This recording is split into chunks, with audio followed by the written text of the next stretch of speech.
Ikaw ba ay isa sa taga rito sa Lipa o isa sa mga karatig bayan na mapapasyal dito sa Lipa City, Batangas? Hayaan mong ipakita ko sa iyo ang isang pasyalan dito lamang yan sa The Outlets Lipa, kung saan ay makikita mo ang iba't ibang uri ng pagkain kagaya ng iyo ngayong nakikita. At nasa unang stall nga niya ng corn dog, tempura, dynamite at fish cake. Sa lugar na ito ay makikita mo ang mga pinagsama-samang pagkain, mapa mall man yan o street foods. Katulad nga ng isang stall na to na Sweet Temptation daw. Makikita mo rin dito ang mga pangkaraniwang pagkain. Katulad na lang ng mga nakikita mo sa paligid paminsan-minsan, kabilang na dyan ang takoyaki.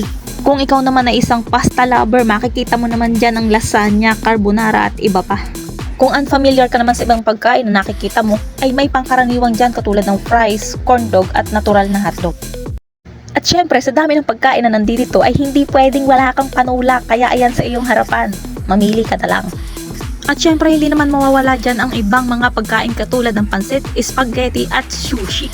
At kung isa ka naman sa mga seafood lover, ayan, makikita mo dyan ng crablets, shrimp, at puset. Katabi nga niyan ay ang isa pang Sweet Temptation na talaga namang pagkakatamis. Iba't ibang uri ng inumin, iba't ibang flavor na minsan sa mall mo lang yan makikita. At dito nga ay pinagsama-sama na kagaya niyang lahat ng nakikita mo na yan. As in, pati prutas na dalandan ay nandidiyan.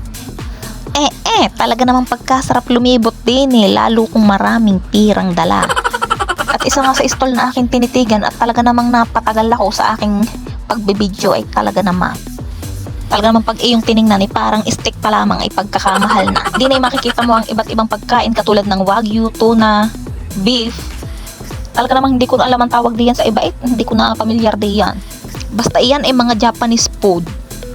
At dahil kami naglipot dito, hindi ko palalampasin at ng aking mga kasama na sampulan ang shawarma dito. At yun nga ay kami nag-enjoy naman dahil masarap naman. Kita mo namang sa aking katakawan ay ang pumatak na iyan, ay akin din ang potpat kinain, katuwa na aking kasama, Syempre, enjoy at kwento-kwentuhan muna kami habang kumakain.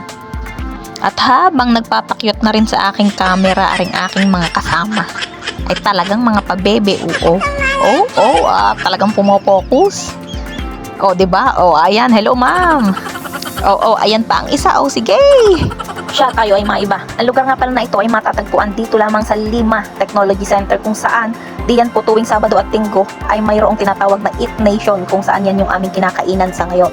At kung isa ka sa hindi alam kung nasa saan ang Lima, ito ay matatagpuan lamang sa boundary ng Lipa at Malbar, kung saan ay papasukin mo, lalakadin at makikita mo doon ang isang mall na tinaguriang The Outlets. Salamat sa panonood. Sana yung tinapos ang video na ito. Sa uulitin. Maraming salamat. Bye-bye!